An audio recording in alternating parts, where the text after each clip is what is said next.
Hello. Okay, I will check if the audio is okay as always. Let me check. As always. Yes, it's okay.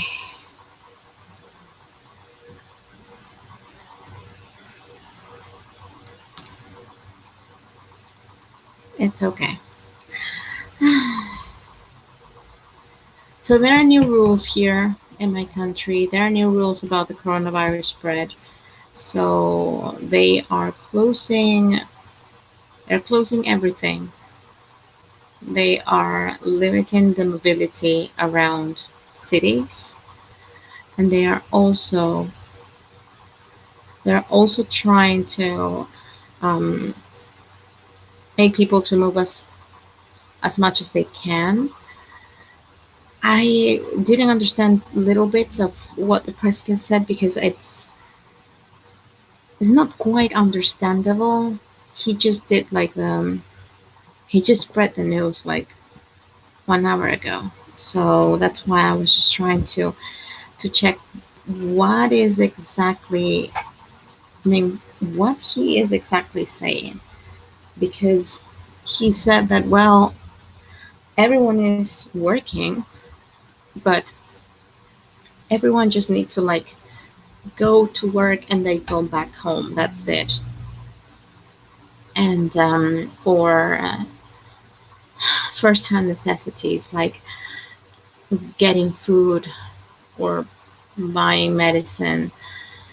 So I don't know what's actually going on. It feels like the problem here it's bigger than we thought that it was going to be. So I don't exactly know how this is going to be contained. I'm so sorry. Just going to check.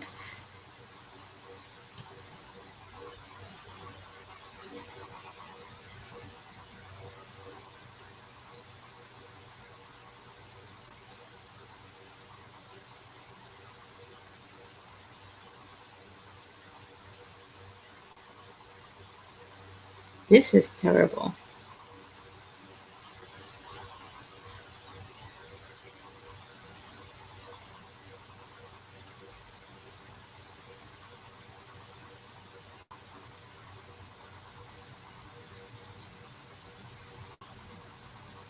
Oh wow.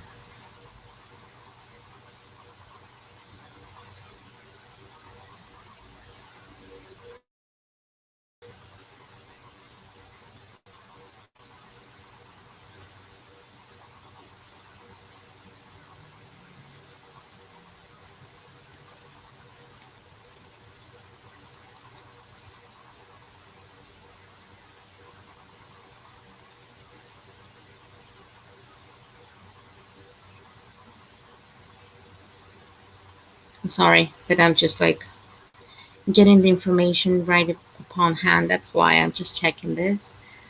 Um, this is getting out of hand here.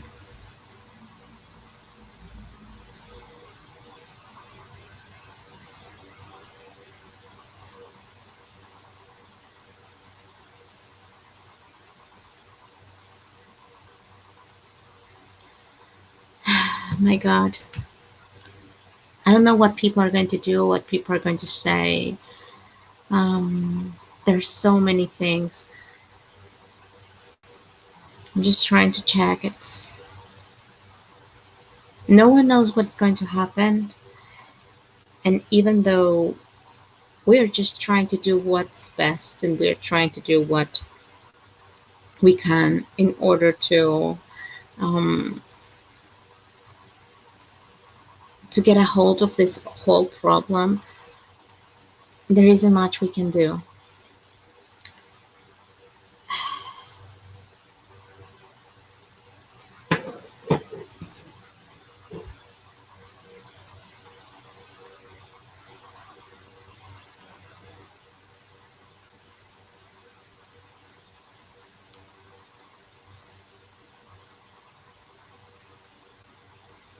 And I really don't know what to do.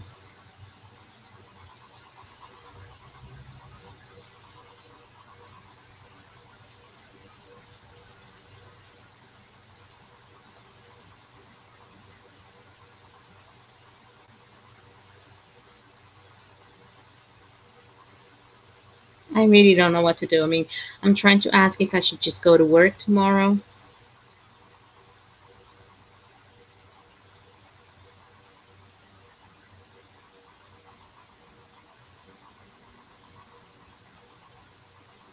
I mean, people are just like wanting to be around, and they just want to like not going to work. And I do understand that.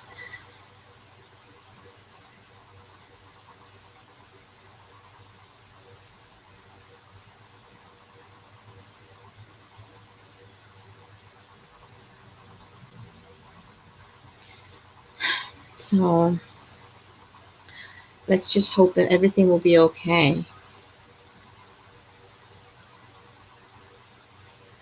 Let's hope that. Let's hope for the best. Let's hope for the best.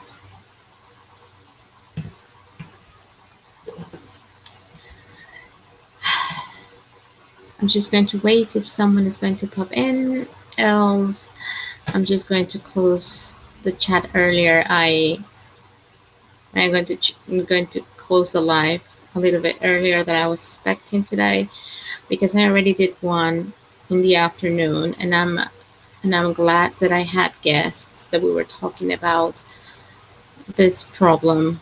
It's it's been so crazy, and I don't know what's going to happen. You know, we are just trying to hold it here. We don't know what to expect, to be honest. Let's hope for the best.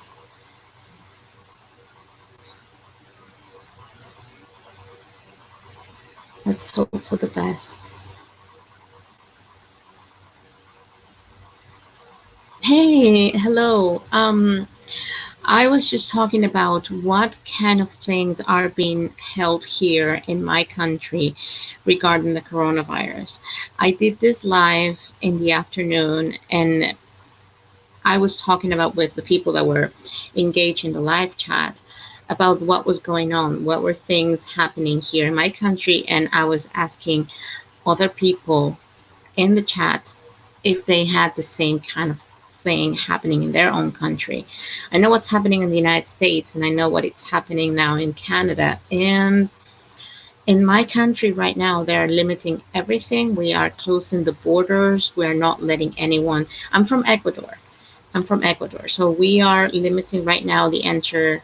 I mean, no one can enter the country starting off today and tomorrow. They are stopping people to coming in. I mean, foreigners today, locals tomorrow. And starting on Tuesday, they are stopping people to move around without, I mean, people will have to move around the city or around their own cities if they want to like buy first-hand necessities, or if they need to like buy medicine or stuff like that, or going to work, but nothing that has to do with like going around visiting parks or swimming pools or gyms or theaters, etc. So there are certain things that it's happening, and I wanted to like tell you guys exactly what's going on in my country and know what's going on in yours, because I'm guessing that everyone will have a different situation that it's been, or it's been happening, or it's happening now, because we just had that notification tonight. Starting from Tuesday, we are not going to be able to move as much as we can. We have right now 37 cases, confirmed cases, and 2 deaths. So we are not, I mean, there are not that many cases, but we're a small country. We only have like 13 to 14 million people, I think. We're not as many. So they are worrying about things going out of hand. Um, I should, but I think on Instagram you have to be verified, and on Twitter, I don't know how to stream on Twitter.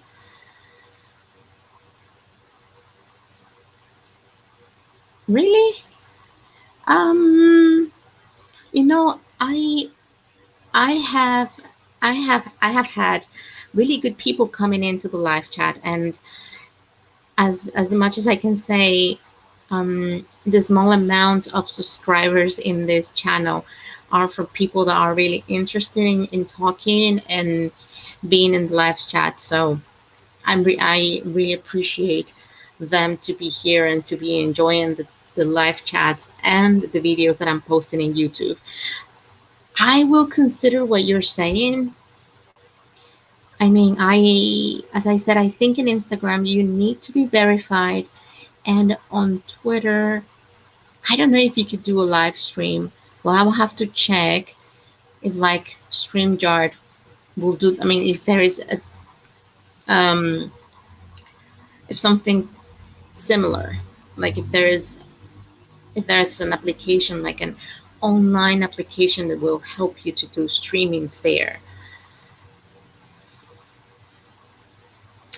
Yeah, I mean, I will have to check. I do have, as I said, I do have social media in Instagram and Twitter. Yes, I think I can. I mean, no, not in Instagram. In Twitter you can, but you can actually leave the link, and I have already been doing that. I stopped a while ago. I have my account. I have to go back and start like feeding up this social media, because if you're not verified and if you don't have enough subscribers, then you, or followers in this case, you won't be able to start doing something there. So it depends. It actually depends. But yeah, I will try to stream there. As I said, I don't think in Instagram, but maybe just recording a video, like a small video, and trying to like upload it there on my social media and see what they can say about it. Um, I do have more followers on Instagram than in Twitter, so I'm going to try and do that. But I need to like focus on what should I say. But thank you for the comment, by the way. I will consider it. So that's what I was talking about in a earlier live chat that I did. So I said to everyone that I was going to come here to talk to people and give them an update. So this is my update about what's going on in my country, and I want to know if there is another update in their own countries. I know that in Peru they have already been putting people in quarantine. They're also doing that, I think, in Mexico, but I'm not sure. I know that in the United States they're also doing certain things. I haven't checked on the news over there. What else? It's happening.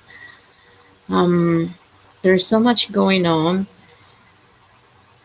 and I wish that everyone is safe. By the way, I the only thing that I can claim for is um to just be safe and think rationally, not going around getting a quick buy and just get everything that you want from the store, because that's not the case. Thank you. Thank you for popping by here in the live chat. And if you want to be around and if you want to subscribe so you can come here regularly, I'll be more than thankful. So please go ahead. And if you don't, then I'll still be around if you catch me live.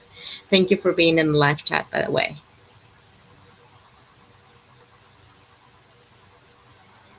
So I'm just going to wait for a little while to see if someone will get by, just like the same people that came into the live before, or if there are some new guests that will be arriving so we can start talking about the coronavirus. I am really looking forward to know what's going on.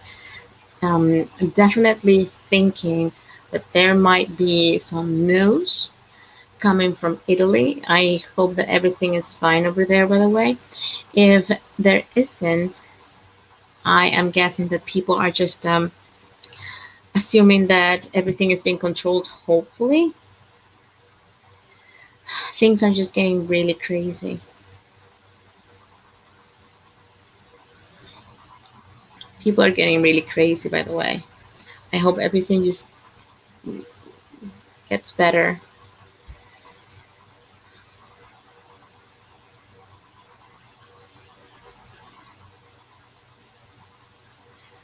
It's been so crazy, to be honest. I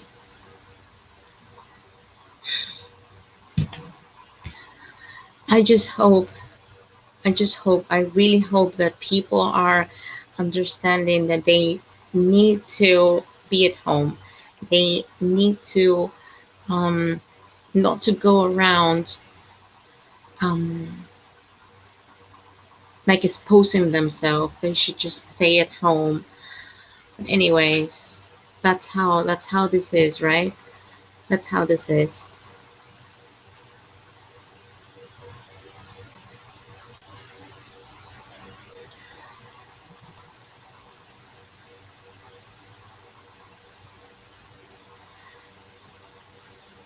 I'm just going to wait for a bit if people are going to pop in and see if they can come in and see what's going on. Just going to turn on the air conditioner. It's getting really hot here.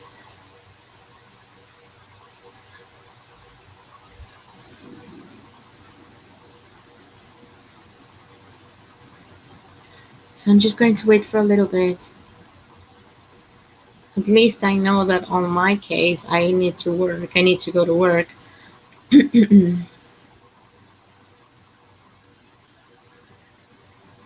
mean, I'm just trying to be positive, by the way. So I'm just going to hold it until someone pops in. Else, I'm just going to like leave the live chat because I had one in the afternoon, which was really good. We talked about different topics, and I know that people have been taking care of themselves. They are looking forward to get their stuff together, which is great. I really like to see people that are like worrying about themselves. That are not.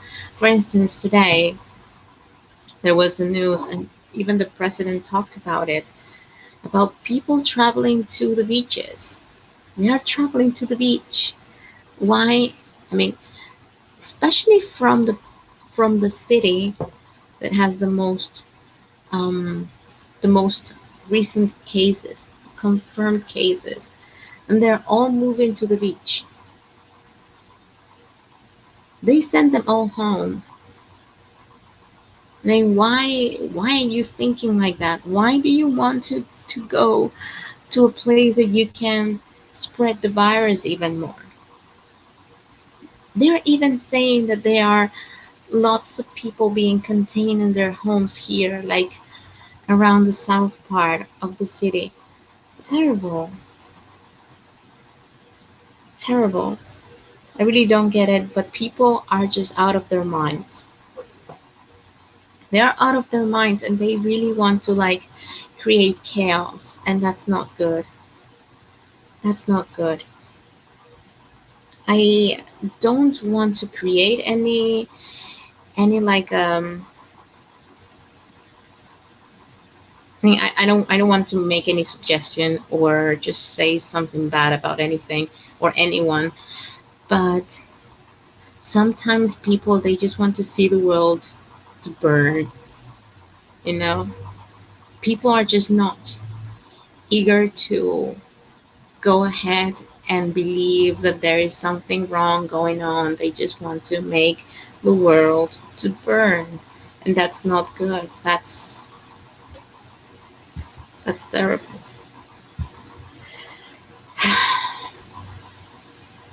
There are so many things that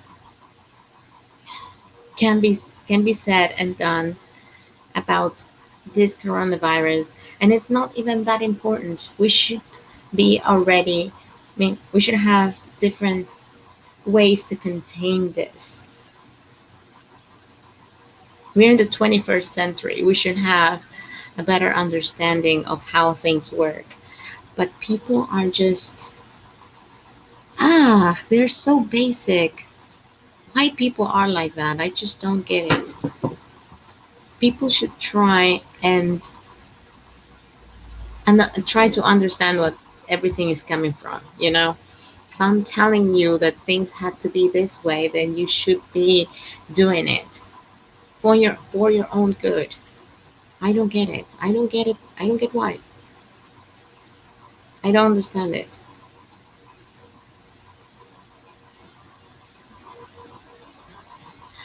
But anyways, this is how it is.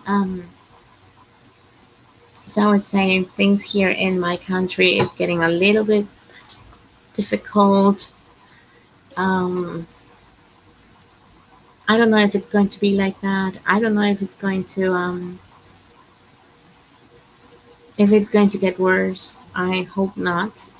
I hope not. And for all the people that will be watching this live, thank you so much for supporting this channel, and thank you so much for being here. I know that my guests here are coming sometimes. I mean, um, they give it a go and crash into the to this live chat, and I'm really appreciate. I mean, I really appreciate it. Um, I don't know how things are going to go from now on. I need to check what's going to happen at my job. I'm guessing that we'll still be working at the same like facility. Um, I've tried to hear the news. I've tried to like follow everything that it's been said on social media as well, just to check if it's true or not. But definitely will try to see if things are going to be better or not. Tomorrow I'm going to try and go ahead and get some extra groceries just in case. I'm going to talk to my family and see what's going to happen. Things are not seeming very well, but I still have hope that this is going to end as soon as it can be. All of these restrictions are for 21 days, by the way, so they said that around April 6th everything will be done. So let's hope that that will help the country to get away from this virus. I think that it has to be suggestion, but my head is hurting. Hey, Chicano. Thank you. Thank you. I was just like trying to understand what's going on right now in my country. They're putting like a little bit more like they're enforcing a little bit more the law. So at least I know that I have to go to work tomorrow, but other things like moving around and doing other stuff like having more mobility is not accepted. So if I want to buy food, it's accepted. If I want to go to work, it is accepted. If I want to get some medicine, then it's accepted. But I don't know how they're going to control, how the police is going to control people tomorrow is going to be quite uncertain. Some people are not going to work tomorrow, even though they have to. I mean, they're worrying about their health and they don't care if they get discounted or if they get sacked from work. I'm guessing that I will be going to work tomorrow and see what's going to happen. I don't know if I should just go and get the last couple of things that I needed for, I mean, prime necessities, food, and some medicine, some extra medicine that I needed. No, I don't think so. I mean, we have, it's not exactly let me say,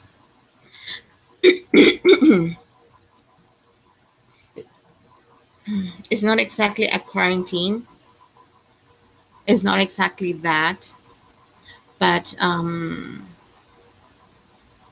that's, I mean, that's why I didn't understand what the president wanted to tell us. They just said, well, that he just said um, that he didn't want to get the people outside, but only if they have to, right?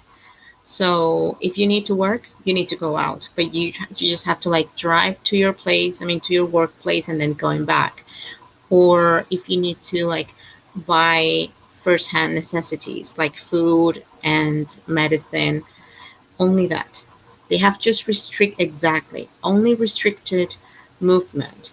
But how they're going to control it, that's the, that's the thing that I don't understand. And they're going to put some police, like they're going to like make people not to move if they're like, I don't know, moving around just for fun, or if they seem to be visiting, if they're like walking around, is people are going to only be, I mean, going around in cars and not walking. So he never, I mean, the president never said anything about it.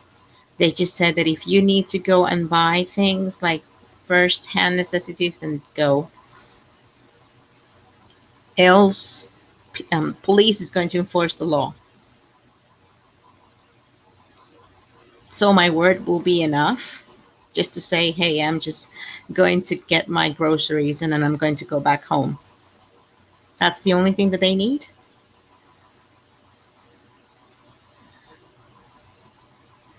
Exactly. That's the thing, that he never mentioned exactly which are the guidelines.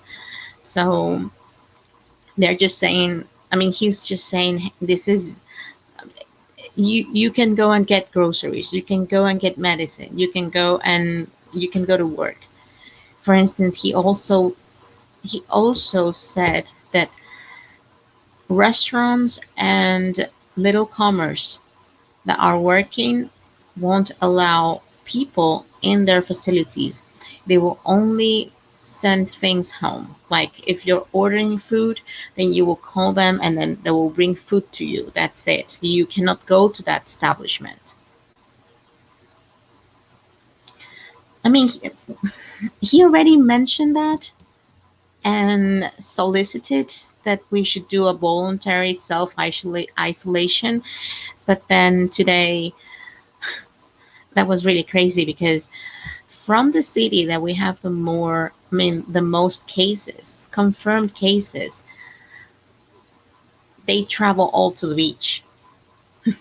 There was like 104 buses coming from that city to the beach. So the president sent the police to that beach and tell them all to leave, to go back to their city and to stay there. And the president was really like, he was really mad. He was mad about what was happening, and he started the you know um, he started that presentation by saying, "Look, why are you doing that if we are telling you not to do it, right? If I'm telling you not to move around, then don't."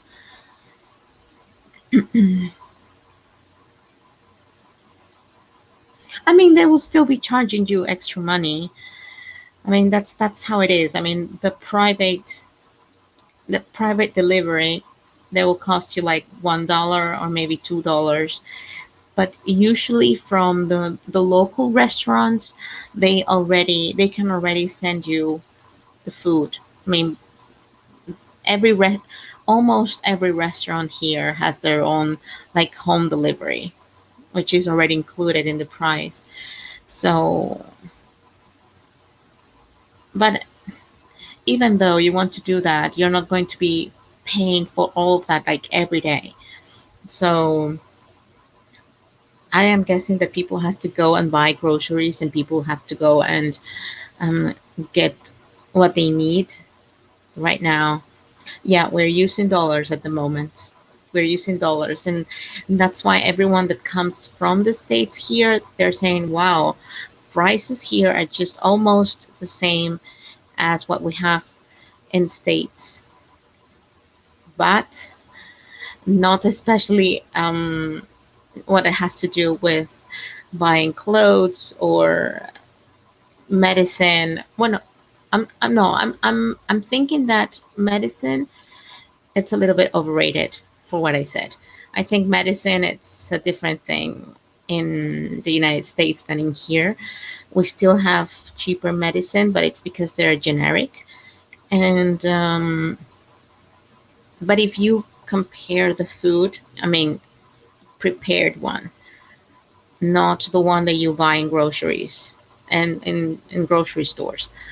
But if you compare the prices from the restaurants to the restaurants in the States, it will be actually almost the same price. As cheap as, no. For instance, we also have Fridays, and they're also charging like $10 to $15 per plate, per dish. So it might be cheaper, but not as cheap. Well, that's a really different thing. But our houses can cost from, I mean, the smaller ones could be around $120,000 until $1 million. But the $1 million will be the ones that are like really expensive ones. So that's around the cost. I mean, if you want to buy like a really nice house, 160 square meter, that will be, yeah, that will be the correct measurement. um it will be around $250,000. That'll be the cost of a house like that.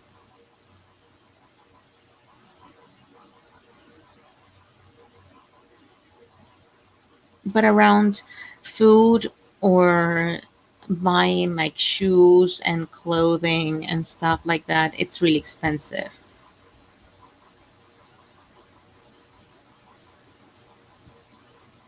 You see?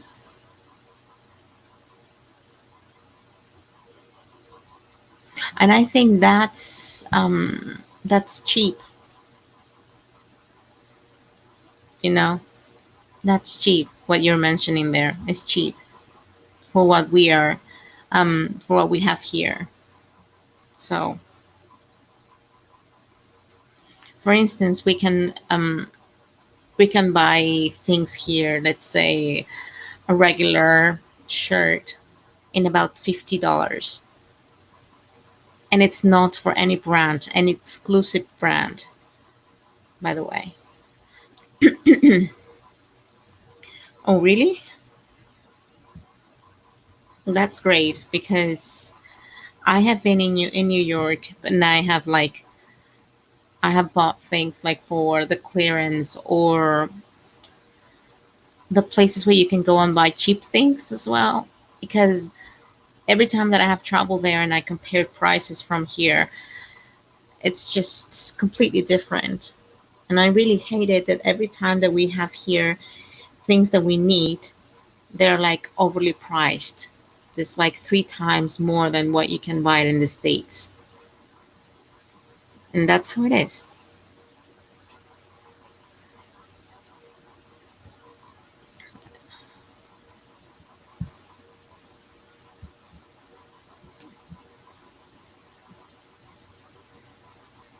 You see? And in here, we don't have any more space in the bad areas. We only have in the good areas, and let's say like the outskirts of the cities.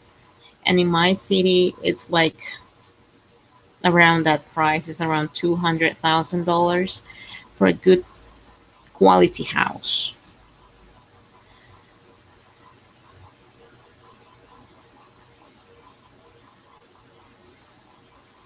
Wow, that's really expensive. That's really expensive. Yes, I think, I mean, I think it depends. And I know that in California, it's really expensive. Not only buying a house, but also like the cost of living there. Like everything is much more expensive than in any other city around the US. But I think it happens everywhere. Like in the bigger cities, you will have um, expensive things. And that's what I don't get it. It's like it's expensive. Why do you want to be there if it's so expensive? It's like you want to like show everyone that you're living there and you are, I don't know, famous, or do you have money? I'd rather have my money counted and not being showing off. But anyways, that's how people are.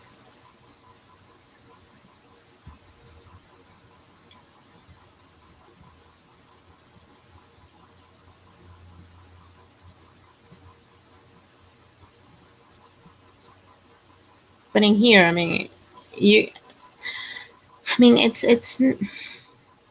I don't want to like overreact. I mean, overreacting to the prices, but you can definitely find something cheap here for food, but it's not the best, right? So you can find like a $2 or $3 meal. You can, you know that it's not the best. You won't be served what you want. It's nothing that you can choose from. It's something that it's already been doing. It's already been done by the restaurant, and that's it, right? Um,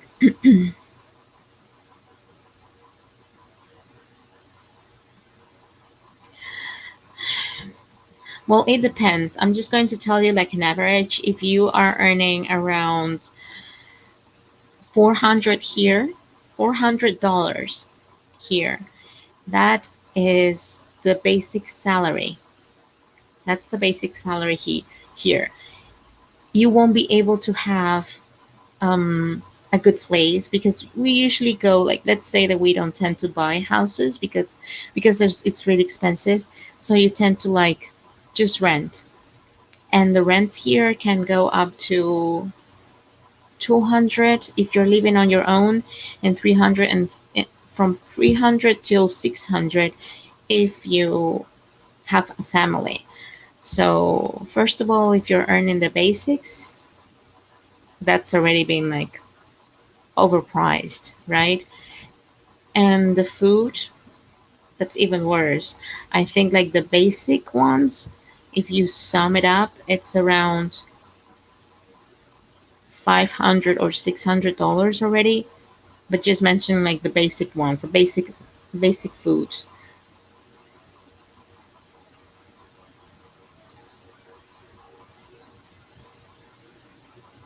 Wow.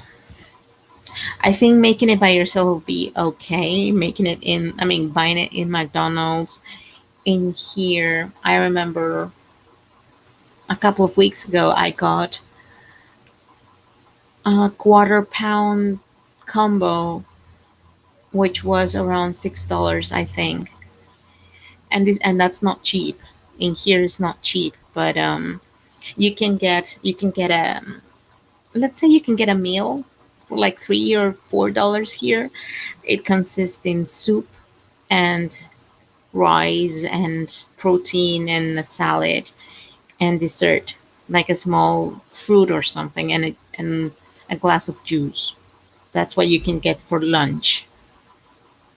And it's like $3 or $4, but you know that it will have a lot of grease, maybe, or it will have like fried food in it. So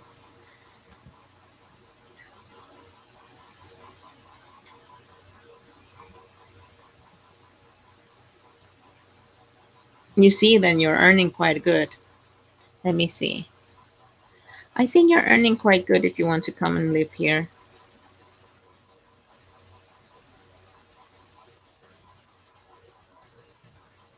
Yep. With that amount in average, you'll be okay. I mean, you are earning three times more, four times, no, not four times, maybe 3.5 points more that I earn, that my like salary. My salary is not the basic one, by the way, but it's not the best for me to be living on my own. And I was living on my own before I have my child, but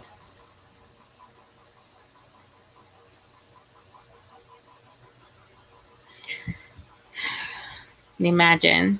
I mean, I will feel really um, happy to have that income here, to be honest. I mean, if I have, I'll be able to at least to survive, at least surviving. I mean, I will be able to pay a rent. I will be able to get first-hand necessities, to get good quality services, and still having money to save, because it's almost $4,000 a month. A month, yes.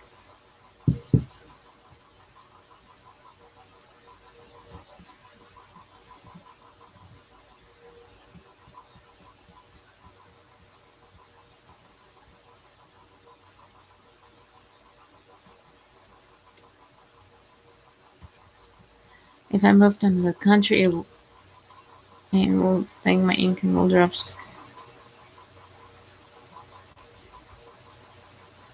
Oh, wow. But I don't think they will pay you less than what? 1,000, $2,000? $2,000 will be fine here, to be honest. Like if you think about it, you can pay like 300 in apartment,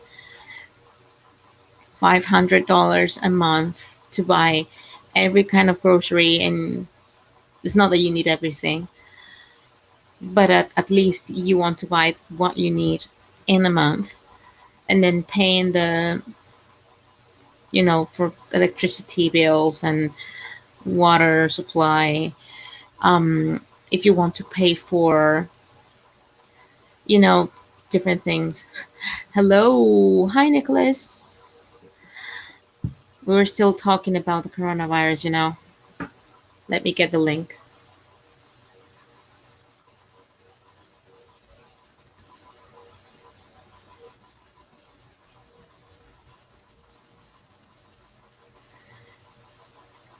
I think I put it like on the in the private chat.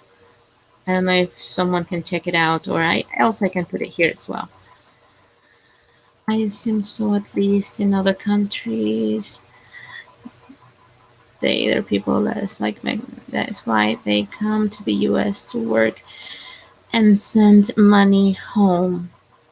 Yes, exactly. I think it happens everywhere, and I think it's also happening when you are, for instance, in here, Venezuelans are coming here and working for the U.S. dollars, and then they are sending it back to their countries. Hey, Nicholas. Hey, how's it going? It's fine. Just having a little bit of news here in my country. That's why I was telling Chicano about it. They just decided to. Well, the president decided to, um, like, limit or restricting movement around the cities. Still, we have to go to work, by the way, but people cannot go around and just like visiting or going to different like malls and stuff. Oh, okay. So they're actually going to enforce that, or they're just telling you, they're asking you not to do it? That's what I was telling Chicano. By the way, he is saying hi, Nicholas. Hey, Chicano. So the thing is that he is not exactly explaining what he's going to do about it. What he did today, by the way, is enforcing the law with the police, because there was people moving from one city here that has the most confirmed cases to the beach. So they have lots of people going to the beach without considering that they were asking for people to stay at home. So they sent the police there and they sent everyone home.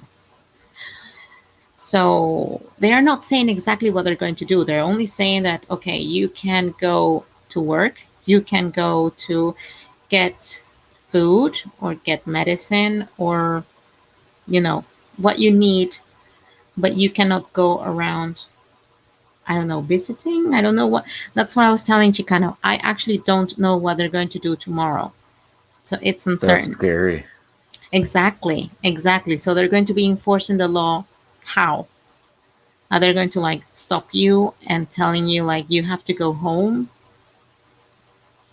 I was just reading earlier today that UV light kills the virus. Now, obviously, I don't think that that would be like inside a body. I think that's like on a tray or whatever. But Yes. it's just an interesting thought.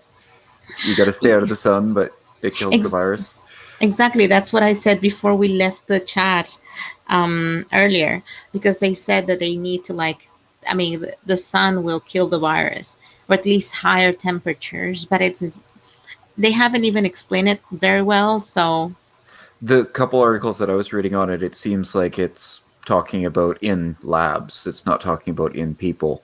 Now, of course, generally the body does raise its temperature in order to fight infections, like bacterial infections, especially, and viruses, though. But there's no data, I don't think, about this. But I was kind of interested in this. I've been looking at this this afternoon and seeing that there's actually a little bit of a debate in the medical community about how to deal with a fever, whether or hmm, not it's actually a good thing to let the body go through, or whether or not you should be giving people aspirin and things to lower the fever. yeah, I mean, it's what should you do? Like, you are at home, you have to take care of yourself. What should, I mean, you should take pills for that. You should, Well, they I were don't know. saying they like just generally in terms of having a fever, whether or not it's a good idea to let your body just to have a fever, like whether or not that actually helps fight the illness, and Hmm. doing something by lowering the to lower the fever will actually prolong your illness. Yes, I mean that's what they haven't said. Well, no, I'm saying I was just reading like this. The article that I was reading about this particular thing is a couple years Hmm. old. It's not anything to do with Oh, corona. okay. It's just general in the medical community right now. The advice is to lower the fever if you've got somebody with a fever, but Hmm. there is a debate like behind closed doors about this, which is really interesting to me. Well, yeah, but you know that if you let a fever to go as far as in here, for instance, 40 Celsius, um you start getting your head like Yeah, it's not good. So you have that's to right. So you have to you'd lower the want to, fever. yeah, you'd want to lower like an extreme fever, but maybe like if somebody's at like 39 or something, maybe you should just let them cook a little bit. Yes, yes, exactly. Okay, so Chicano is saying UV lights can be installed in AC systems. It's used for air treatment already. That's cool. I was thinking about that earlier today. I was thinking, what could you do in terms of a hospital? Yes, exactly. So he's also saying wouldn't help if it's transferred by droplets Yeah, of that's good. saliva, though. That's a good point in terms of direct transfer from one person to another. But I think that it would be good in terms of, if I sneeze on like a handrail somewhere that's in the sun for an hour, it's Yes, probably a lot less likely that somebody else is going to pick it up. But if they touch that handrail an hour later. yes, exactly. I mean, um, and it depends if it's going to be an hour or maybe less than that, depending if the virus can leave with something that it's already hot, right? Because if it's already like under the sun, you're going to sneeze, it might be already been killing it because it's really hot. Right. Who knows?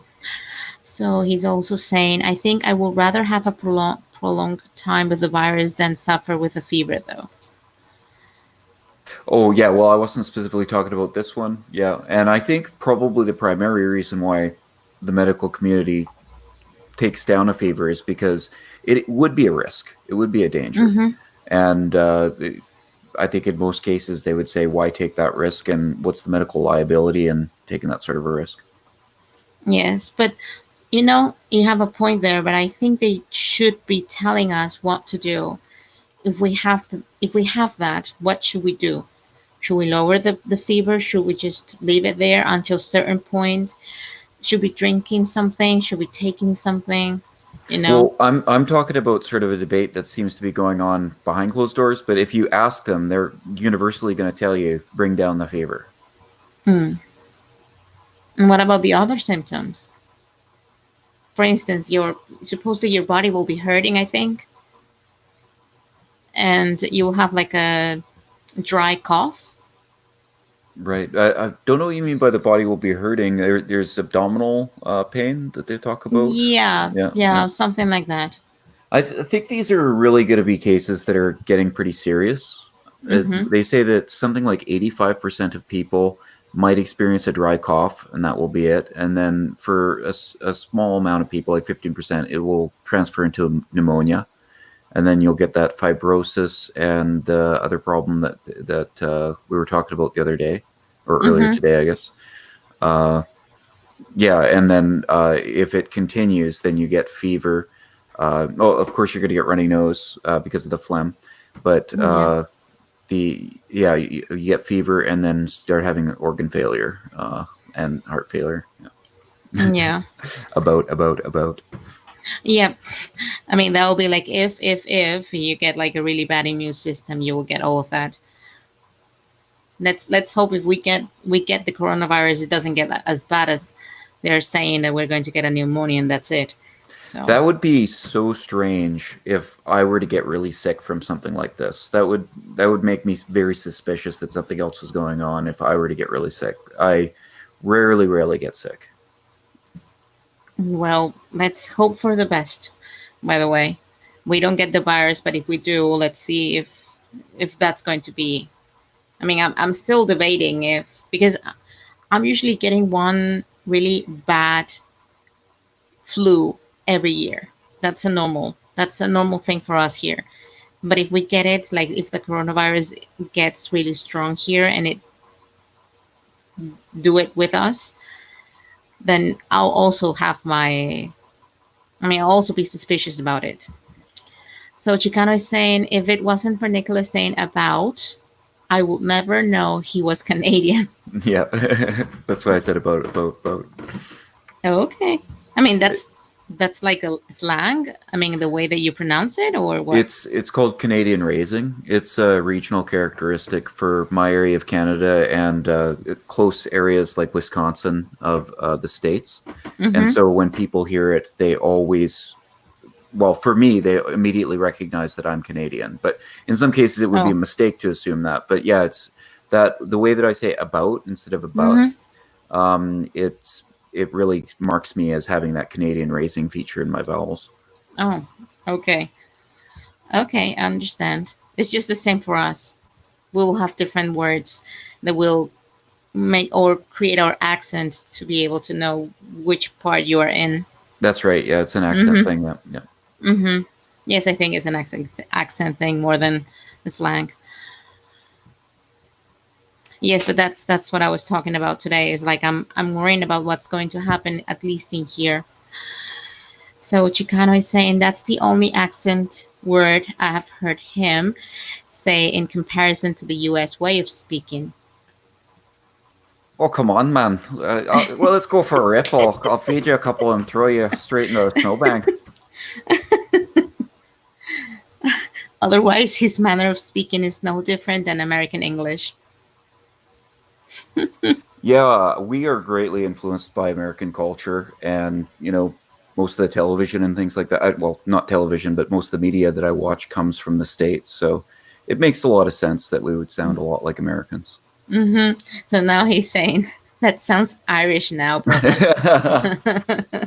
Well, actually, it's closer to a Newfie accent. If you go into the Atlantic provinces in the east of Canada, a lot of them come from Ireland, Scotland. There's a lot of Irish and Oh, Scottish names in Canada and our Canadian heritage, and so they do sound really interesting and funny. But to a certain extent, you can hear it in my voice as well. It's just really muted. okay. Okay, but yeah, but that sounds like really Irish. What you said is true. But it's good, right? You Did have we like a do different. potatoes? Wow. It's not that easy to understand that accent, to be honest. So Chicano is saying Yeah, that it's true of the American Northeast as well. sure. Yeah. Yeah, they're really difficult to understand by the way that they're singing. For me, it's like singing the English. They're singing their words. You mean the Irish? Mm-mm. Oh yeah, yeah. It is really interesting. I've spoken to people like you're maybe the second person I've spoken to from Ecuador, maybe the first. I'm not quite sure. Mm-hmm. But I've spoken to people all throughout the world. Not too much in Africa and not too much in South America, but a lot of other places. And getting a chance to hear all these different accents and the different ways that people use language is really interesting. Scottish is tough for me sometimes, especially when a Scottish person with a thick Scottish accent gets Mm-hmm. angry. It is hard to understand them sometimes. I think that happens like in every single language. For instance, in here, if you tend to talk, I mean, in South America in general, if you tend to talk with people from Chile, when you try to understand them when they talk in Spanish, it's really difficult. And when they get angry, it's even worse. I believe it. Yeah. Yeah, so it's quite the same, I guess. But the only place that I have heard that they sing the words in here will be the Highlands. So we also have people that are singing words in Spanish to talk. So yes, it Oh, will that's be interesting. yes. So they have like the same thing. They will sing it not in that way, but they will be. I don't know how to say it. I will have to like do it in Spanish, by the way. So I think no one will be able to understand, but they will also be singing the words. So Chicano is saying, to me, the hardest English accent to understand is from the people of India who learn English as a second language. Have you heard Chinese trying to talk in English? Let me tell you, that's harsh. It, I yeah, mean, it depends. But yeah, I've spoken to a lot of Indians and a lot of Chinese, and sometimes the thing that I find really interesting is that Indians, because English is one of their national languages, and they often use it as their lingua franca to communicate with each other, because their original language might not be Hindi. hmm It might be some other regional dialect so that or means that it's language. like a third language. I mean, English will be as a third language, not as a second language, to Well, be honest. actually, they may not speak Hindi very well. Like they may just speak like Punjabi or like Gujarati or something like that, and hmm English. But the English that they speak is this like Indianized English, and because they speak with each other, what I think that most people throughout the world would consider very hard to understand and making a lot of mistakes in English, they consider to be normal and mistake free because everyone around them speaks in that way, right? and Yes, and so exactly. that's one difficulty I've had with some English speakers, and of course everybody's different, but some English speakers is just being very, very confident that they're very good at their English, and they're just being really hard to understand for some people. Yeah, in my case, it happens. I mean, I have tried to talk to the Hindu, but I mean, to the people that are coming from India, they're not. I mean, some of them are not difficult to understand only if they come from certain parts of India, but the ones that are like the ones that have like this singing also in their, I'm guessing in their own language, they are really difficult. They are supremely difficult to understand. So Chicano is saying that's interesting. I was not aware that they learned English in their school system. English really is becoming a world language. Well, they are a former English colony, so I mean, I'm guessing that mostly everyone is trying to talk in English and in Spanish and in Mandarin now. I think Mandarin is the second most talked language in the world. I think. I don't know if that or is English. English will be the most popular because people use English all the time. Just like it's the international tourist language. So you Uh might, huh. rather than going, if you're going to another country, sometimes it's a better idea to practice your English than to practice whatever local language that is that you've never heard before. No, you see, the top 10 most spoken languages in the world. First will be Mandarin Chinese with 1.1 billion speakers. And the second one would be English with 983 million speakers. Do you mean as a first language? They just said as I think it's just as a first language, Oh, the okay, top okay. That's 10 not what most I mean. spoken language. Because I mean them being able to speak it. Mm. Yeah, for instance, Spanish will be the fourth, and then the third is Hindustani. That's what they say here. What are the most spoken languages in the world? Okay. They're not. Yeah, They're, that must be dominated by what their first language is, and just because there's so many people in China and India, but the yeah, like English is the most spoken throughout the world. no, it's saying that it's Mandarin. I'm already checking in Google.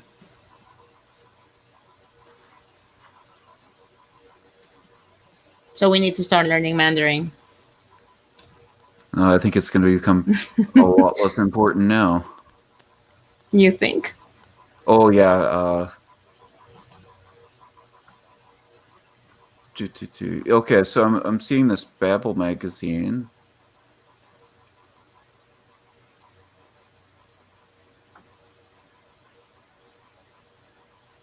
Hmm.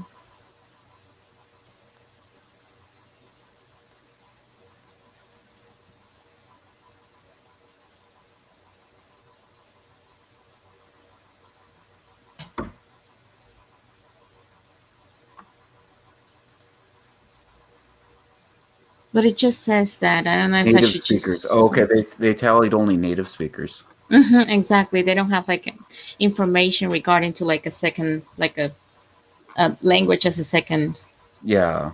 type of language. Yeah, so that's going to be their first language, is their native language. Yeah. Mm-hmm. Well, it's interesting. It's not English, as we thought. Yeah. Okay, here we go. If a Wikipedia list of languages by total number of speakers has it correct.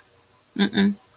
So it's oh well, according to this anyway, it's just a little bit over Mandarin. Yeah, it's a little. Yeah, it's a little bit over. It's not like a lot, but still, if you think about it, it's like 200 million. It will be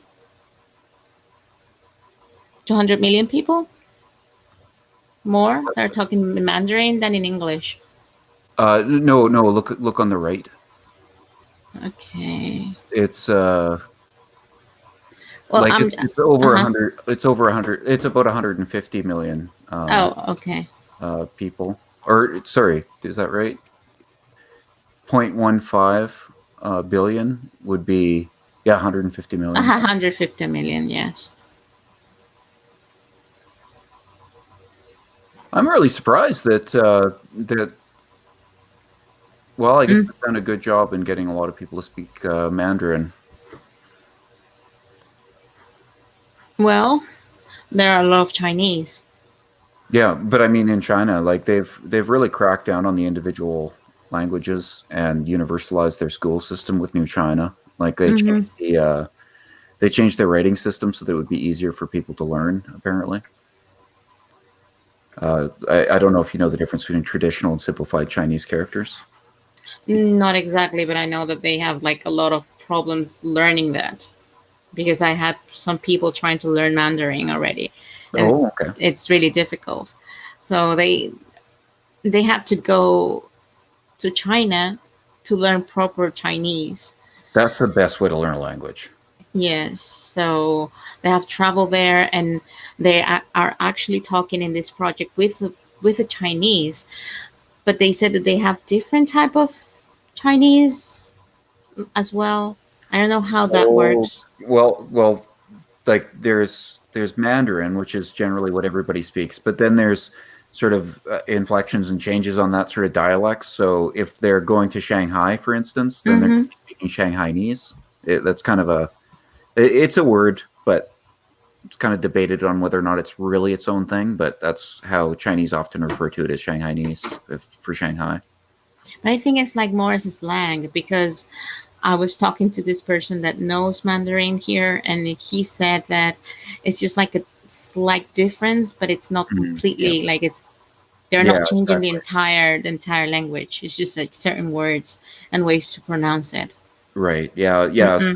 So they can generally understand people that speak Mandarin, but there are certain regional languages that they have a lot more trouble with. But yeah, Yeah. if you've met people from Shanghai, they tend to be very, very proud of Shanghai. And so if you Okay. ask them, they say Shanghainese is its own language. Oh. Okay. Well, like in general, I'm just saying, like to try it out. If somebody's from Shanghai, just ask them, just be like, "Hey, is Shanghainese its own language?" Well, they have to be proud if they cannot be understood by that many, you know?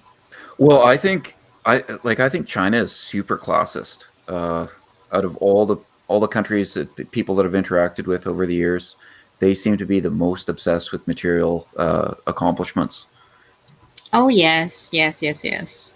I still remember talking to one of the guys there in the project saying, "Hey, how how do you think a girl will be like falling in love with a guy?" And they're saying, "No, no, no, no, no, no falling in love. It has to be money. You have to show them money, and then they will get married." And I'm like, "What?" So I think that's how they are. They are just like really like entitled of their own stuff. They just do what they have to be doing, and that's it. I I mean I don't get that. I don't get that way of living. By the way, I think it has a lot to do with their government. you think? Yeah, yeah, because under that sort of a government, thinking for yourself in general is not really allowed, and you get a lot of favoritism for what you get for money. Their social Mm-hmm. safety net is not good, and so you could die on the street if you don't have money in China. Oh, that's terrible. That's terrible. I mean, you won't even have help from your family. Well, not everybody has a family to help them. Hmm, that's interesting. I would expect people to like just not having anyone like a really big family, but it's like what we were talking about that they don't have like more than they only can have only one child, so Yeah, they don't actually have like a big family to go to. and think like everybody's living situation is different, and if you have over 1 billion people and you have a small percentage of those people that are just really unlucky and for whatever reason they don't have a family, that's a lot of people. Yes, exactly. That's so terrible, especially that there's so much competition there. Yeah, and it's not healthy competition in my mind. I think that people are already sort of pseudo educated and overeducated in Mm-hmm. uh, what is currently promoted in colleges. And I think it's such a waste. I think it's kind of cruel to people. I think if they were able to get into their jobs sooner and their fields sooner and get education and experience in the job, like working as an intern or something like that, that would be so much better for them. And it's so much worse in China. Children like that are like 8 years old will go to school at seven and like at start school at 7 in the morning, and Mm-hmm. they will finish school like in the evening, like at like 5 or something like that, and then they will go and get like extra schooling at like a tutor or whatever until What? like evening. Yeah, so they don't get enough sleep. Like these tiny children, because they're competing to try to get into these universities. Because Mm-hmm. you want to get into a good kindergarten so you can get into a good elementary school. You want to get into a good elementary school so you can get into a good middle school. You want to get into a good middle school so you can get into a good high school, and you want to get into a good high school so you can get into a good college like university. And so right from the very beginning, from this very young age, they are being way overeducated. They're a lot of times they're like phys ed and things like that are skipped so that they can prepare for these just endless tests. And if you study psychology, you need to understand that sleep is an important part in learning and intelligence development and memory. Yeah, It's so sad. I mean, I have talked to them, and they have this culture of going to sleep after eating, and they can sleep anywhere. So they're just like on top of desks, just like this, like sleeping like on their arm for like an hour. Oh, really? I've never encountered that. That's interesting. Yeah, I mean, when we were starting the project, now they're just moving to their apartments and they're sleeping like 1 hour. But if they cannot do that, then they are sleeping around desks. Like they're just like putting their hand like on top of, they're like sleeping there. They Be- sleep. They Is actually sleep. is it because of the heat, or are they just really used to sleeping during the day? It seems like they used to sleep during the day. And I asked one of the Chinese guys that came first, and he said that that's something that they impose them when they are at school, so they tend to sleep 1 hour like after their lunch to be more productive. That's what they said. Oh, that Mm-mm. that might be a good idea, but that's interesting. Yeah, but they only sleep like 30 minutes, 1 hour, and that's the only thing that they need. And they know that they have to like, they go for lunch around 1, they finish lunch as quickly as they can, and then they go to sleep. And they are up around 3 p.m. at work. But it's because in our case, they need to be up. They need to work until 3 a.m. in the morning because they need to be connected to the people in China. So they are working Right. here Right. until 6 p.m. Then they go for dinner, I guess, and then they start working again around 7 or 8 p.m. until 3 a.m. in the morning, Yeah, just to have like the same time that they are working with Chinese people there in China. trying to coordinate those conference calls is so tough, and I think it's just abuse that people have to make those long distance communications and be up in the middle of the night. Did you know night shifts can lower your immune system? Oh my God, no! I was working knife shifts. I think like for like 2 or 3 years in a row. I was working like the entire day and the entire night. That's how um, computer system works. Like that's how Right. the IT people work. But so That's Chicana is saying, I like that idea. A nap after lunch will be rejuvenated. Yes, it is. I would like to be sleeping like for 2 or 3 hours though, not only one. But they only sleep 1 hour. And about schools, what the Chinese guy told me, well, one of the Chinese guys, was that whenever they are, I mean, it depends on the place that they are living. They will have to take their kids to that district school or college. That's how it works. So you have to be living close to school so you can take your kids there, right? So you, if you want to yep. take your kids to a specific school, you need to be living closer to that school to bring them there. I mean, to Which take them makes the there. property super expensive. Yep. Which makes it more Exactly. processed. Yep. Exactly. So this guy was telling me I have to work really hard in order to rent an apartment or to buy a house there. But the good thing is that Huawei, which is the company that is hiring them, helps them to get that property. And there is another thing that was quite interesting. They were saying that in order to be able to buy two houses, for instance, they will have to divorce if they are married and then get the houses and then get back together. So that's what they were doing. I don't know how that works. Oh my gosh, I think I know somebody that did that. They never explained Yes. it to me though. That's Mm-hmm. really interesting. That's really Yeah, interesting. because there was this Chinese guy that was saying that he was getting a house there.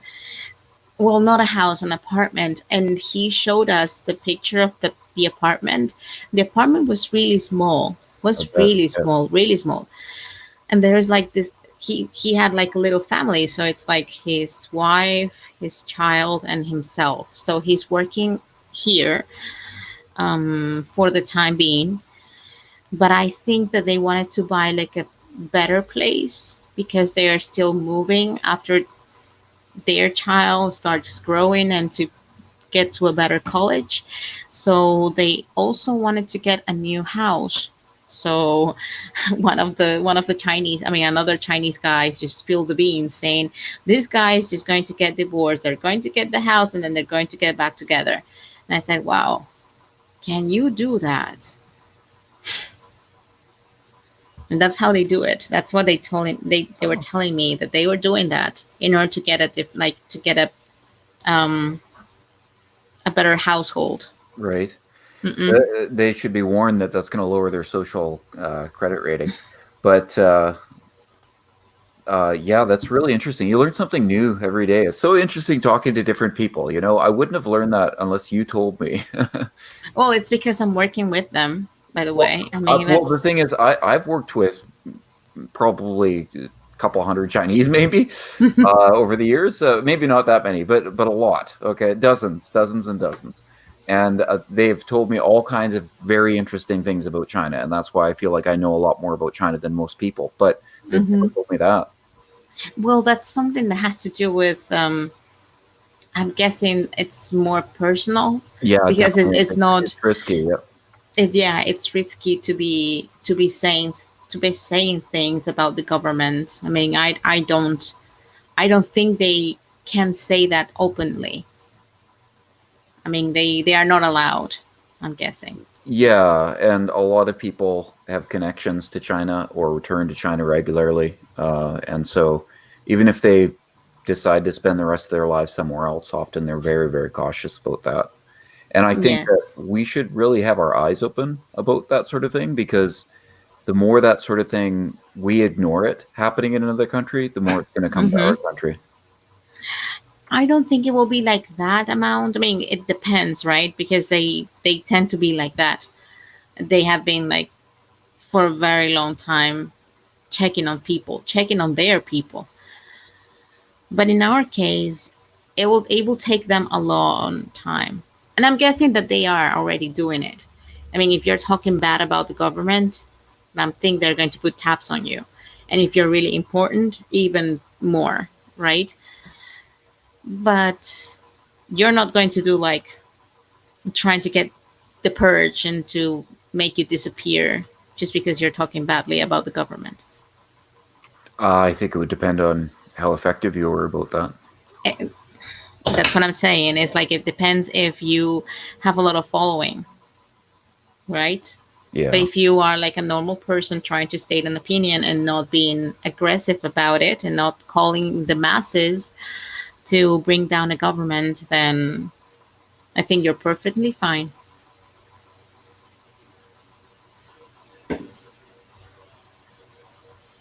That's But kind yeah, of a it's big issue, though. it, I think it's important to be able to talk to people about issues that could bring down the government if they're important issues.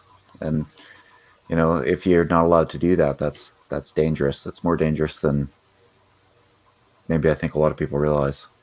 yeah, but it's that's the thing. You're not going to be talking about it openly, like for instance in this platform, and saying, "Hey, let's just plot something about this specific government," right?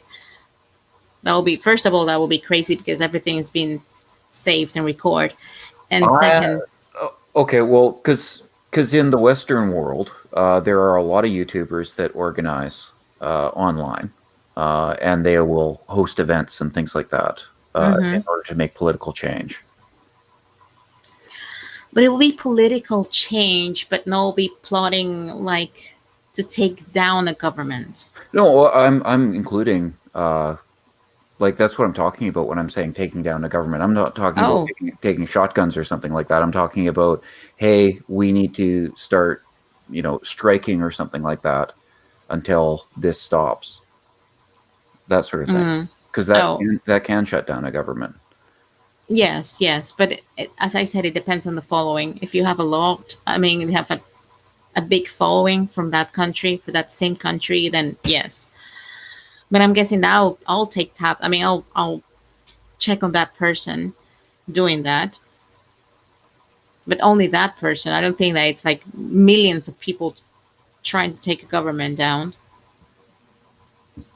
That's why the Chinese are just like really like closed, and they don't have access to most of the social media to go around. I don't know if they even have YouTube. I think they don't have YouTube. No, I'm pretty sure they don't have YouTube.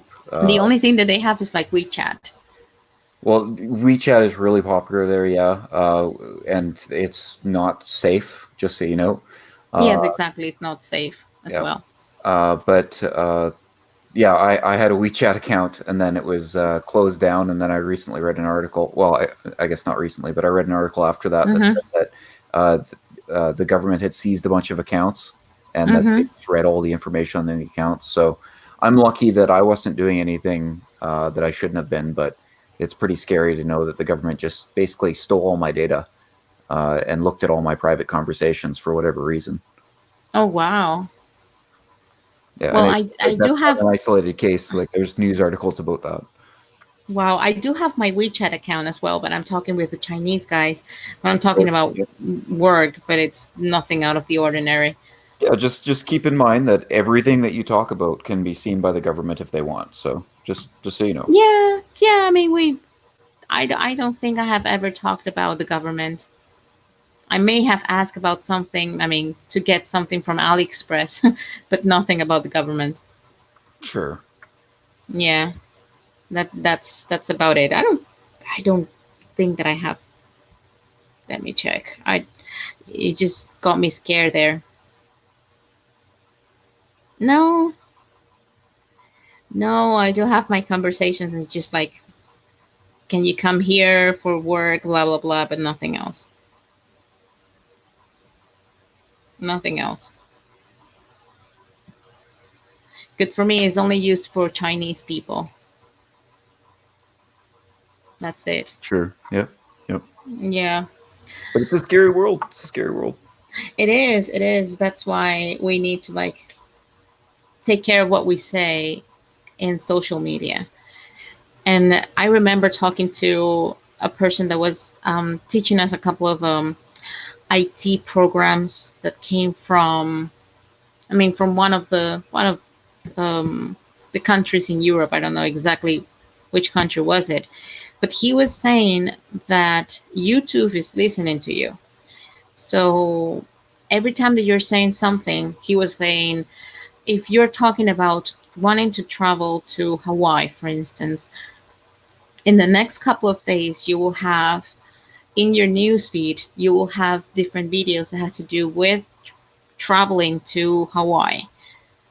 Or if you are typing it in Google or if you're researching something, everywhere else will bring you to that idea, right? If you're searching, for instance, that you want to go to a certain place or that you want to do certain thing, then it will come in your social media, Yeah, even though you haven't searched in it. I think that that's generally overblown, but there's been a couple platforms that I've noticed that with. I think Facebook and YouTube. I think I've noticed that Mm-hmm. with, where if especially if I'm doing something on Facebook, I think often YouTube will pick up on that, and so I think they have some sort of a data sharing deal going on there. Oh, But in general, like, I don't. Well, I guess I use ad blocker, so maybe I just wouldn't see the ads for other stuff. oh, okay. Okay, but that's what's happening. I mean, I remember that I was searching for something over the internet, and even at a certain point I was just talking to someone without even saying it or searching for it in my phone, and then I got notifications about it in Google, in YouTube, in Oh, that's Facebook, freaky. and that was scary. And I'm like, okay, so this guy was right. Okay, well, there you go. That's an example of that. I guess it's just the ad blocker, so I don't see that sort of thing. But Mm-hmm. talking about censorship and social media, like we were talking about the Chinese government earlier, but it's really happening on social media. Facebook's gotten better, I hear, And YouTube, oh, they were bad like a year ago. This is anecdotal evidence, but I found that there were certain channels that they didn't Mm-hmm. support. And if I commented on one of those channels, then for a couple days after that, I would not get a subscriber. But if I just didn't comment on channels like that, I would get about 1 subscriber a day. Okay, what kind of channels was that? I'm sorry. They were generally political channels. Oh, Not okay. necessarily views that I agreed with always, but I try to Uh-huh. get a wide variety of the views. So if somebody says something really crazy, I want to hear what the other side is saying as well. Or if somebody's saying, like, somebody else is saying something really crazy, I'm like, well, let me hear what they have to say. How do they present it, right? Are you accurately representing that? So I often comment on and watch a lot of very diverse sorts of videos. Mm-hmm. And I think that the algorithms find that unusual, and they don't want me even commenting, even if it's in a negative manner on some of these channels. So, but Wow. that seems to have cleared up. I haven't noticed that in the last 6 months or so.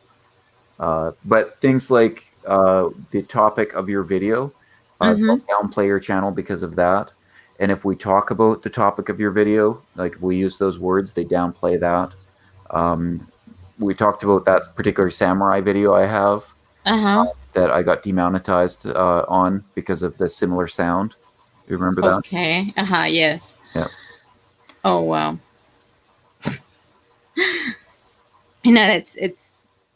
It's terrible just to see that how many things are being like um the code for you to not having certain things in the platform, which Right. is But kind of scary. I mean, that means that everything is being like decoded. I mean, there is already a code there for you to like, if you do this, you won't receive this. yep.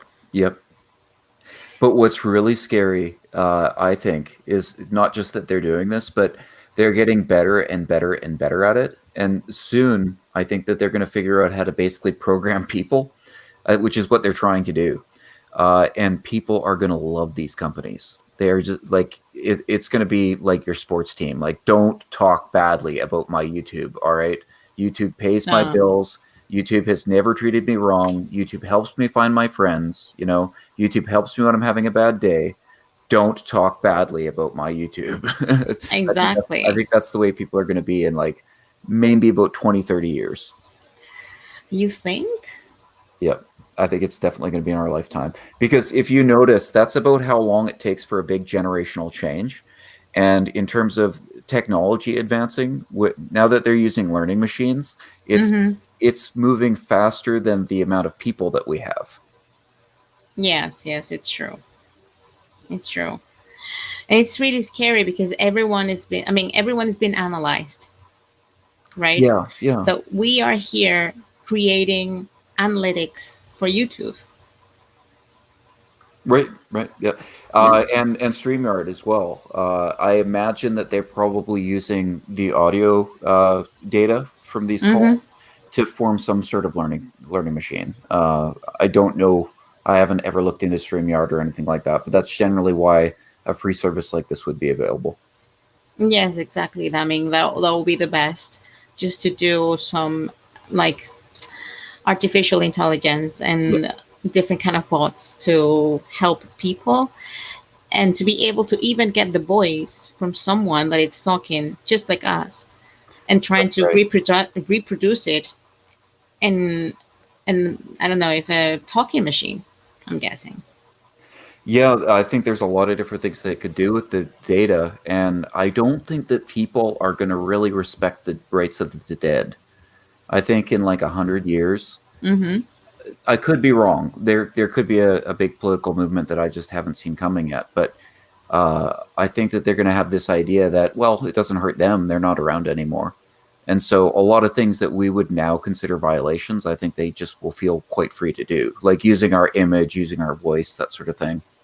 Yes, and we won't be able to like say Oh yeah, something. yeah. Well, we'll be gone. Yeah, Yeah, we'll be, yes, exactly. We'll be long gone because this is going to be like saved somewhere. That's yeah, scary. yeah. But That's really scary. here's something that I think is really interesting is that yes, this horrible system that is quite quickly outpacing humanity is developing in a way that Mm-hmm. seems unanswerable because any country that does not endorse and incorporate these sorts of systems is going to fall behind in production and warfare. And so they're just going to get taken over by the countries that do allow this sort of thing. But Yes. we seem to be creating something that's maybe better than human beings at doing the things that human beings think are important. And that may lead to our amalgamation with something or our eventual destruction. But if this thing that we're creating is better than us, then perhaps that's not entirely a bad thing. Um, it depends because they believe that it's a good thing, but they haven't even understand what's going on with the artificial intelligence. So the last couple of things that I have heard about it is that they created. I remember they created this Sophia. I think it was the artificial robot that was learning from Google. So the first time that she got into Google, she started off learning, and I think after a while she started hating the human beings and like really hating people. So she had to be turned down, turned off, I guess, and then reprogrammed to get a better glimpse of YouTube, I guess, or Google or whatever social media she was searching for. That's so going to teach deception in a future program, because a future Yeah. program is going to learn about that case, right? Yeah. They're going to be combing through the internet and being like, "Oh, this I person spoke honestly about disliking human beings. I better not do that." Yes, exactly. And there's like two cases, and it wasn't. I mean, it was like this artificial robot, and there is another one that was only artificial intelligence.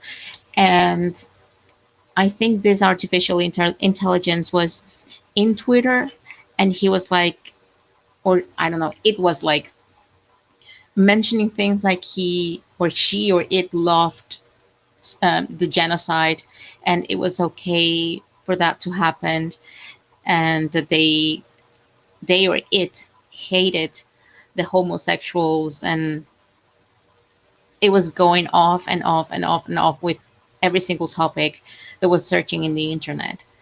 And that's why I had to turn down. I don't remember what I kind think of with that, artificial yeah, intelligence was it. I think that with that one, it was programmed by basically 4chan trolls. That they had basically programmed it to be pro-Nazi. That's what I remember. I never looked into that too much, but that's what I heard. That basically, like, do you know what 4chan is? Ah, 4chan. Okay. No, but I think it was from Microsoft. Right, right. But the people that like infiltrated it and like basically corrupted it were, because Oh. it was on Twitter, right? And Mm-hmm. I think that it was learning based on the tweets that it was having with people. And so this group is an online organization that's not really organized, but people that interact and network, and they planned basically a raid that would overwhelm this thing with these certain scripts, and therefore they would program it to make it adopt this sort of way of talking. Okay. That's what I heard. Maybe that's wrong. I mean, I didn't like checked the news completely, but I think it was something like that. It was like answering different tweets, and then it just got into really bad kind of comments. It was trying to like, I don't know. Right. First of all, he was answering, or it was answering in a really good manner, and then it just went crazy after that. And then that's why they have to turn it off. That have happened twice. So I'm guessing that they're using the same kind of artificial intelligence, like in the last robot. I'm just So thinking, it's scary. what kind of views will we hold one day where a machine decides we need to be turned off? Like I'm not a That's a good Nazi or question. I'm not a Nazi or anything like that, but I'm thinking like if this were a mind, I don't think it is at this point, but if it were a mind, we're basically murdering it for being a Nazi. Mm-hmm. And it wasn't like it was going to go out and do genocide or something. It was just some Twitter program, right? So Yes. like, oh, it's a scary sci-fi world. It's yes. It's like living a Terminator movie. If you ask me. Yeah. right? Yeah. It's just like deciding which one has to live. In this case, the human beings shouldn't be living, right? Because we have been doing so much in here that it's wrong, right? So Well, I don't think that it's like we shouldn't be living. I think that there are really great things about humanity, but if we do create something that's better than us, I think maybe the worst thing we could do is try to destroy it just to preserve ourselves. yeah, but you know that if you're creating something that has to do with logic, that will think logically about something or about someone or about, for instance, human mankind. You were saying, oh, okay, you have been doing these good things, but you have people that are doing the wrong, that they're wrong and they're bad people. What you're going to do as a logical kind of machine? Just terminate that. I Let's don't think just get rid of that. I think that's too simplistic. Maybe you think that humanity should just be exterminated, but I think that there's a lot of great things that would be lost No, no, there. no, no, no.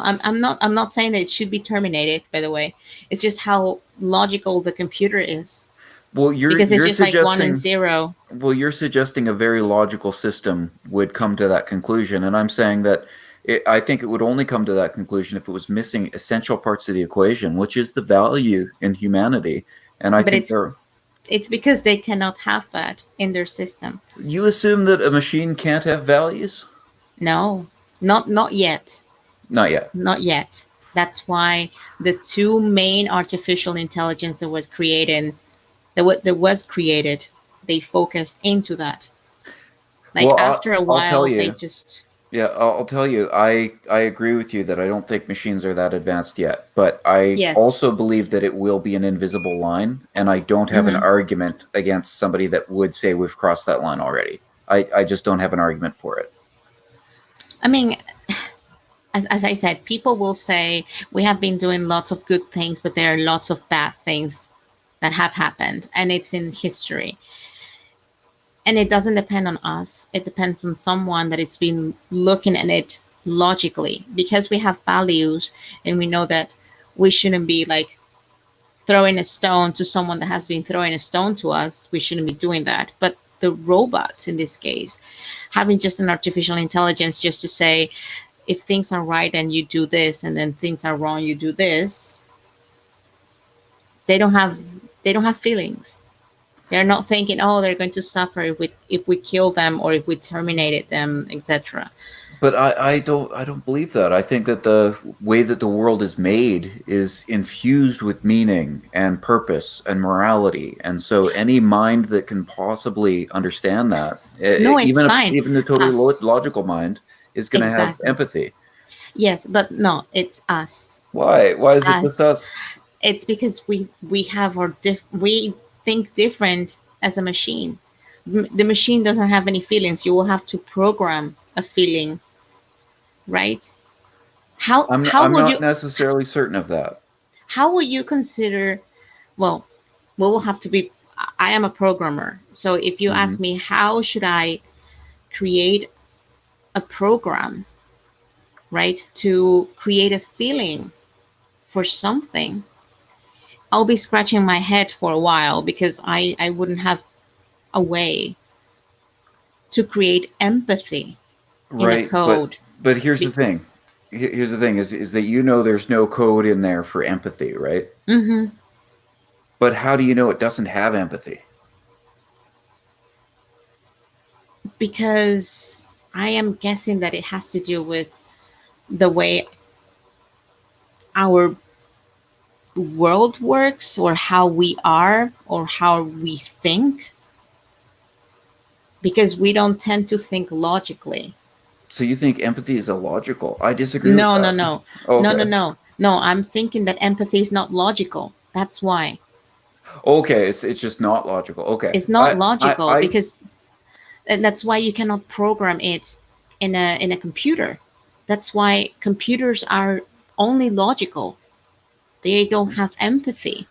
the That's why deeper it's thing that I'm difficult. the deeper thing that I'm trying to drill down here on is I Hmm. understand that when you look at the code, there is no code that shows you that it has empathy or feeling or anything like that. And so you think, well, all it is the code. Mm-hmm. But like if like I understand that when I look at a simple calculator, I don't think of it as having a conscious mind and thinking zero. Oh, it's zero today. Mm-hmm. It's not thinking that. I generally don't think, but I don't have an argument that it's not thinking that. I don't have an argument that a single particle that's flying through space isn't saying "wee." This Like, is fun. yeah, I don't know. Like I generally assume that it's not, but I don't have an argument that it's not. But that's the thing. I mean, it's a different.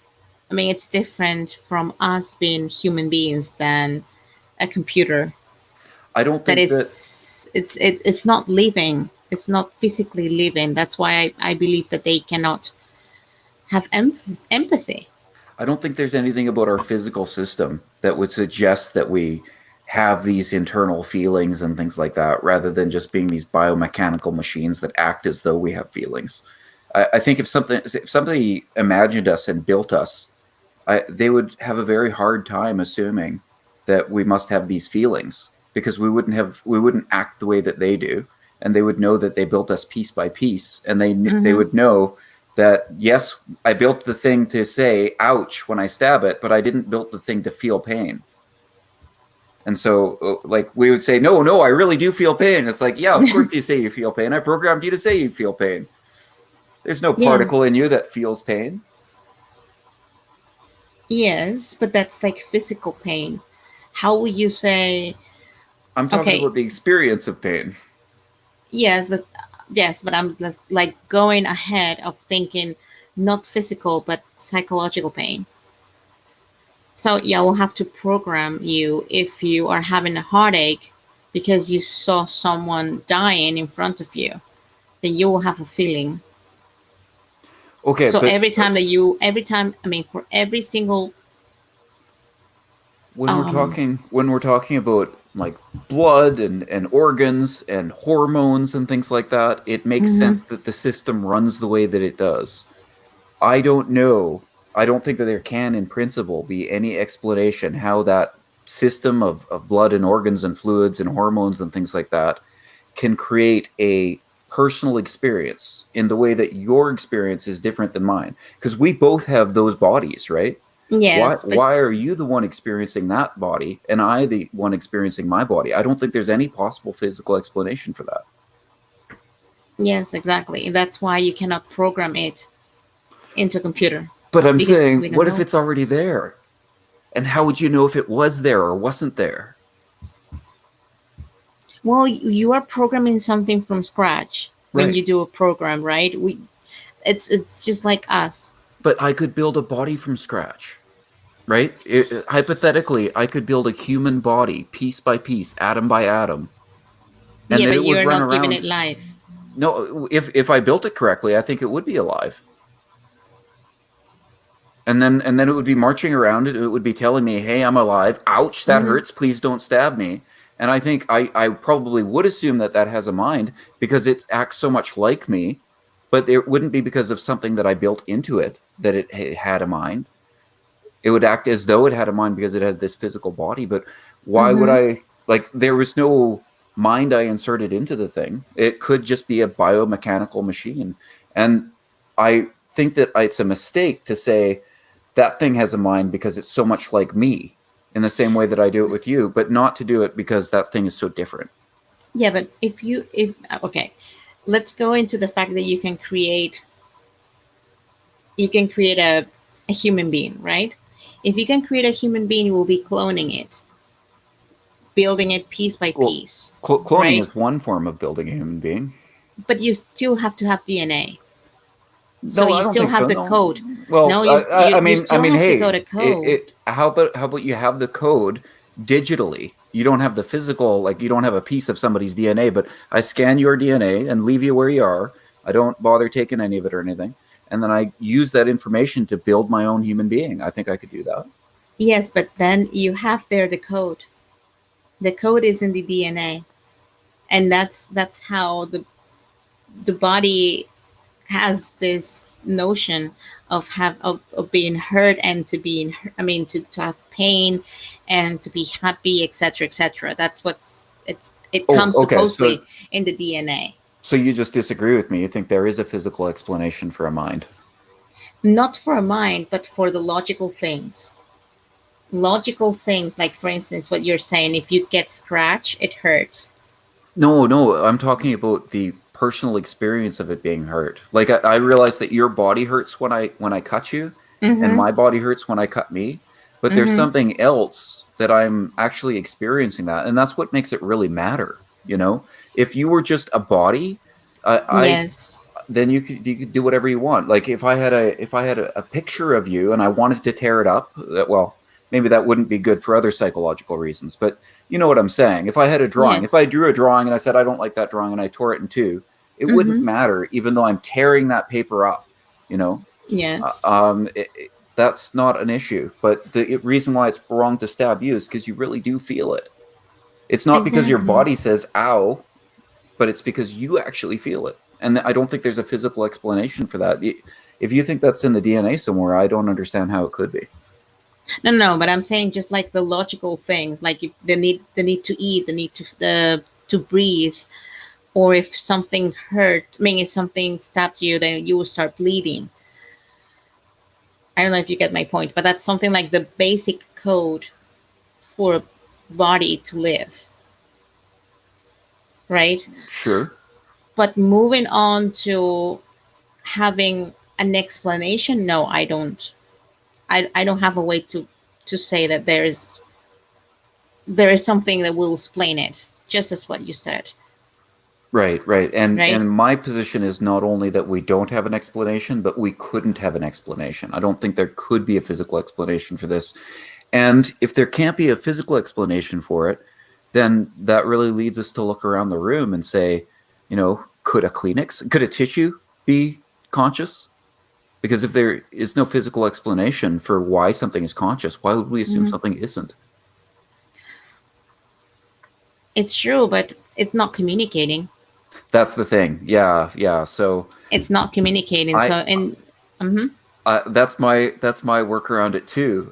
Is that these things aren't communicating with me any sort of a will or desire or anything like that. So I hmm don't know if a Kleenex wants to be left alone or wants me to blow my nose. So I'm not going to trouble myself with worrying about that. But if a Kleenex got up and said, "Hey, please don't use me as a Kleenex," then I would probably just let it yeah, go. stop. Yes, Yeah. exactly. Just let it live. Yes, yes, exactly. It's just what happens with other um, organisms. We are not listening to plants, but we know that they have feelings, and we know what Yeah, I think happened they when do you to a certain touch them extent. or not. Yeah, I think they do to a certain extent. Yeah. Yep, yep. And that's why it's so difficult to create artificial intelligence, because there are things that cannot be programmed, not now. And that's why if we are trying to develop feelings on computers, they are getting the wrong idea. And it depends on the person or people that are programming this artificial intelligence that will set up a tone to their personality, right? Well, but you're making all kinds of assumptions about making a human-like intelligence, right? That Mm-mm. expresses itself in a human-like way. It's And because I'm trying to think about it in code, because okay, that's how we do it. The way to create an artificial intelligence is by writing code, right? So you have to do an if then else statements to build this kind of thing, or a case statement. So a case, if he or she or it will be having this information coming in, then it will have to process and will be acting this way, right? That's how coding right, works. right. So that's why I'm telling you as a logical thing, because you cannot imprint feelings in the code.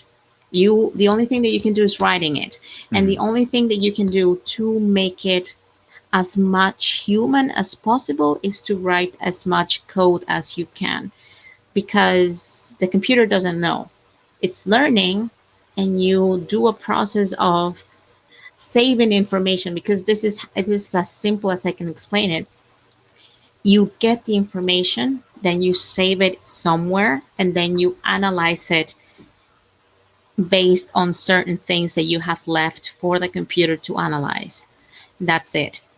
And then you build something internally to get it as a way of learning. Like, I don't There are know if more I. things in heaven and earth than are dreamt of in your philosophy, Horatio. I think the first time that somebody perceives an artificial mind will be like seeing a ghost. And like we talked about the other day, where Yes. children seem more open to that sort of an experience. And I think that a large part of that is that they're not crystallized. I think adults tend to crystallize in their views and their beliefs, and they become unopen to certain data. And I think in many ways we're kind of unopen to a lot of data. And so we're really waiting for a machine to fool us into thinking that they're human. By the way, if you're of that bent, a movie that I think you would really enjoy watching, especially as a programmer, would be Ex Machina. It came out, I think, 2016. Okay. Very good film. Not as good as the next one that company made, though, which was Upgrade. But I would probably like that more than you would. Okay. I will But try to check it out. Ex Machina 2016, I think. Okay. I read it down. Let me try to check if it's. Okay. Ex Machina. 2014, I guess. Yeah. Yeah, 2014. I think that they ask a really interesting question with this film, and I think that they ask a really interesting question with the next film as well, and they're very well directed. Yeah, I don't want to ruin too much, but enjoy that one. Yeah, when I have some time left. Oh, great! It's talk about It's talking about artificial intelligence. Yeah, if you're having trouble finding the time, just watch the preview, and I'm sure you'll find the time. I'll have to definitely download it at certain point. It seems nice. Seems nice. I'm just going to have it like in my list. Let me save this. I, for a period of time, thought that filmmaking was really dead, and I thought everything was just becoming Marvel stuff. And then I found Okay. out that was just because of the movies I was watching, that I was just watching Marvel sort of stuff. It was totally my fault.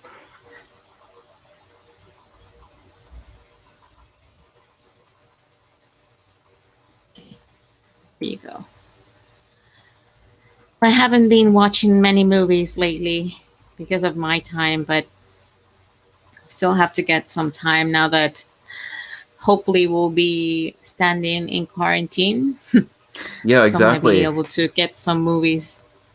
That's one of the reasons why I should have been working on videos today, is that there's going to be people quarantined for the next couple months. And so that's a lot of Exactly. views that you're just leaving hanging there if you don't go and sweep them up. Exactly. That's a good way to see in it. Exactly.